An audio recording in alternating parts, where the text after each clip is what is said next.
அனைவருக்கும் வணக்கம். இன்றைக்கி வந்து சிறப்பு தமிழ்லேருந்து சில விஷயங்கள் சில ஷார்ட்கட்ஸ் பார்க்குறோம். நசுக்கம்ங்கிறத எழுதியவர் வந்து தர்மன். சரிங்களா?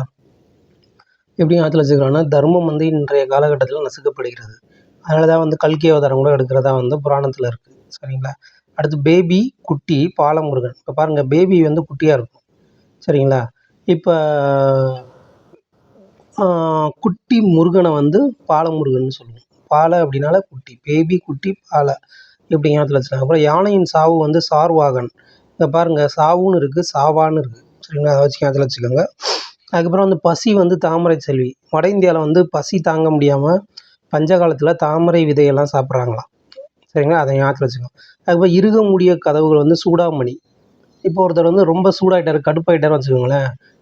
நம்ம மேலே ரொம்ப கடுப்பில் இருக்காரு. வீட்டுக்கு போனால் என்ன பண்ண, கதவை வந்து அரைஞ்சி சாத்திடுவார், இருக சாத்திடுவார். சரிங்களா? இருக முடிய கதவுகள். அடுத்து அசமஞ்சா பாபுவின் நாய் சத்யஜித்ரே. சரிங்களா? அசம்பந்தமாக ஒரு நாய் இருக்குன்னா சத்தியமாக, ஜித்துனா வெற்றின்னு அர்த்தம். சத்தியமாக அந்த நாய் வந்து ஜெயிக்காது. எதில்? ரேஸில். ரேஸ். சரிங்களா?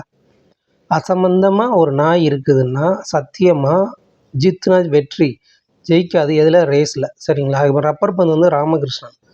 கிருஷ்ணன் வந்து பார்த்திங்கன்னா, கிருஷ்ணனுடைய குழந்தை பருவத்தில் அவர் வந்து மண்ணை தின்றுவார். அவங்க அம்மா வந்து வாயை திறந்து மண்ணை தின்னுட்டார் அப்படின்னா இல்லைன்னு சொல்லுவார். உடனே அவங்க அம்மா வந்து வாயை திறந்து காட்டு அப்படின்னா வாயை திறந்தா அதுக்குள்ளே வந்து வாய்க்குள்ளே வந்து உலக பந்தே இருக்கும். சரிங்களா? அதை ஞாபகம் வச்சுக்கோங்க. பந்து வந்து கிருஷ்ணன் அப்படிங்க அதில் வச்சுக்கோங்க.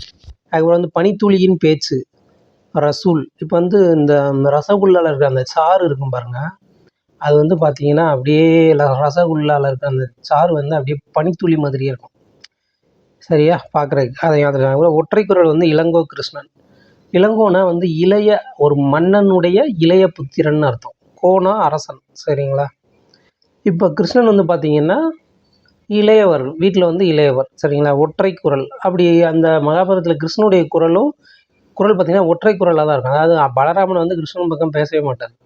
அவர் ஒரு துரியோதனுக்கு ஆதரவாக இருப்பார், இவர் வந்து பாண்டவர்களுக்கு ஆதரவாக இருப்பார். அதனால் வந்து ஒற்றை குரலாக தான் இருக்கும். அப்படிங்க ஞாபகத்தில் வச்சுக்கோங்க. சரிங்களா? நன்றி, வணக்கம்.